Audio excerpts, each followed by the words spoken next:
convenings like this that bring together educators from around the world, it's really an opportunity for us to take a step back, whether we are in the age of AI or before, about what kind of education that we want to provide for young people. You know, education can either be an instrument for integrating the younger generation into the logic of the present time, into the current systems that we have, and thus making them conform to the present time. Or it can be a practice of freedom, which means action and reflection upon the world to try to transform it. So what you see a lot in the conversations about AI is how can we actually replicate the things that we have been doing, but doing it more efficiently? How can we get information more efficiently to the students? How can we create the assignments more efficiently? And what I'm hoping for in events like this and moving forward is how can we make education a practice of freedom?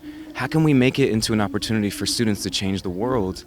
If that's something that we actually want as leaders in education systems in the present moment, then when students are telling us this is what we want to do according to our values, according to the way that we want to change the world, we have to respond in a way that is about dialogue, that is about cooperation, that is about understanding. And I think in the United States right now, there's 150 different universities that are having a moment right now of expressing that they want to change the world. Many leaders, many professors, many presidents are responding not with dialogue, not with cooperation, but they're responding with asymmetrical power. So these are the big questions I think that we should be wanting to talk about. Is education about freedom? Is it about compliance? Is it about an efficiency? Or is it about discovering who you are and how you want to change the world? AI so far has been reinforcing the style of education that Paulo Freire talks about, which is the banking system of education.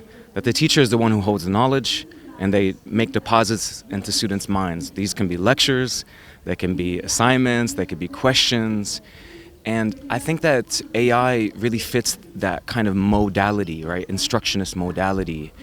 But I'm hoping, this is my hope, is that we're moving in a direction that it's more about what Freire talks about as problem-posing education, which is trying to discover who we are, create the inventory of the self, the task of interpretation.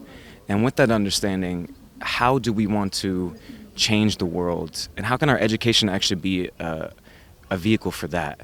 But, you know, that's really more about pedagogy. It's more about relationships. It's more about love. How can AI help us in that? I'm hoping that we're going to have more conversations taking us in that direction.